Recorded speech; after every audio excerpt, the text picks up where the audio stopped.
आयत का क्षेत्रफल सिंपली क्या होता है, LB यानी कि लंगड़ा बाबा।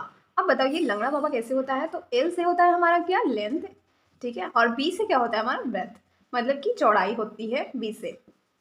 ये लेंथ मतलब लंबाई होती है और जिसको कि L से इंडिकेट करते हैं, और ये ब्रेथ यानी कि चौड़ाई होती है जिसको कि हम लोग B से इंडिकेट करते हैं, और L और B मिलके बनाता है हमारा L क्रॉस B, और जो हमारा बनता है लंगड़ा बाबा। तो आयत का क्षेत्रफल लंगड़ा बाबा होता है।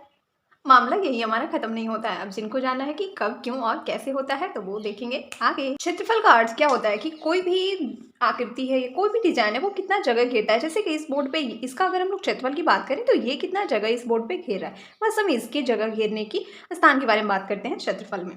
तो जैसे कि अगर हम प्रूफ की बात करें कि आयत का क्षेत्रफल लंबाई और चौड़ाई कैसे होता है, लंबाई गुने चौड़ाई, तो आपको क्लास नंबर 5 याद होगी, मेंसुरेशन की है, उसमें हमने बताया था कि समांतर चतुर्भुज और आयत दोनों क्या है, दो विषम बाहु।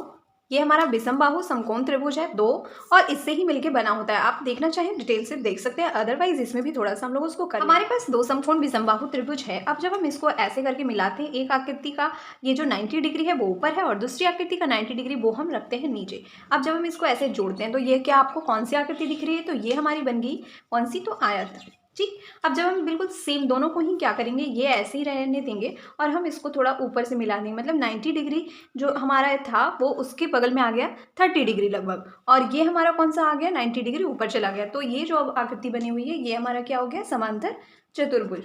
तो ऐसे करके हमारा बनता है ये समांतर चतुर्भुज। जब हम बात करते हैं क्षेत्रफल की, तो आयत का क्षेत्रफल और समांतर चतुर्भुज दोनों का ही क्षेत्रफल होता है बराबर, इसलिए अगर हम किसी एक का भी निकालेंगे तो दोनों का पता चल जाएगा। तो इसको हम निकालेंगे कैसे कि आयत का क्षेत्रफल क्या होगा। तो आप जो देख पा रहे हैं कि एक आयत हमारा कितने त्रिभुजों से मिलकर बना है, तो दो त्रिभुजों से मिलकर बना है, ठीक ना। तो अब अगर हम दोनों, हमें त्रिभुज का क्षेत्रफल तो मालूम ही है, त्रिभुज का क्षेत्रफल तो मालूम है हमें ना, समकोण त्रिभुज का 1/2 गुने आधार गुने ऊंचाई होती है, ठीक है।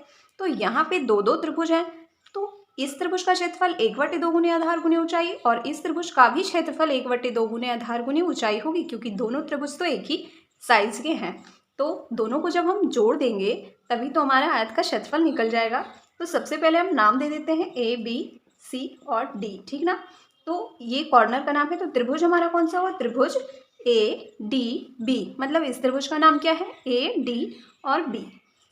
यहाँ पे लिख दिया ADB का क्षेत्रफल, ठीक। अब इसमें हमें जोड़ना क्या है, ये सेकेंड नंबर वाले त्रिभुज को, सेकेंड नंबर वाला जो हमारा त्रिभुज है वो है DCB, तो त्रिभुज DCB का क्षेत्रफल। अब बस हमें इसे जोड़ना ही है, तो त्रिभुज, कोई भी त्रिभुज है समकोण, उसका क्षेत्रफल तो यही होगा। तो सिंपली हम लिख देते हैं 1/2 गुने आधार गुने ऊंचाई, आधार को बेस बोलते हैं और ऊंचाई को हम लोग हाइट भी बोलते हैं।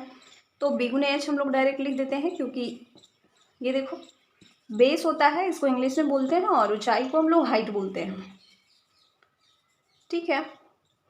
और इसमें हम ऐड करेंगे फिर से 1/2 गुने B गुने H।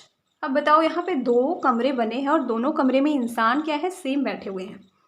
दोनों कमरे में जब सेम लोग बैठे हुए हैं तो दोनों को हम लोग जोड़ सकते हैं बहुत आसानी से। आधा और आधा मिलके क्या होता है, एक होता है, और B गुने H रह जाएगा।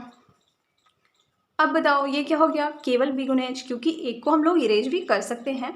अब यहाँ जो B है ना वो तो सही है, लेकिन जो H है, H 3D आकृति में होता है, लेकिन आयत तो 2D आकृति है, इसलिए H को हम L से रिप्लेस कर सकते हैं। तो ये हो गया B गुने L, मतलब लंबाई, और ये चौड़ाई मतलब लंगड़ा बाबा। ये हमारे निकल के आ गया आयत का समांतर चतुर्भुज का क्षेत्रफल। समझ आया है तो जरूर सब्सक्राइब करें। थैंक्स फॉर वॉचिंग, मिलते हैं नेक्स्ट वीडियो में।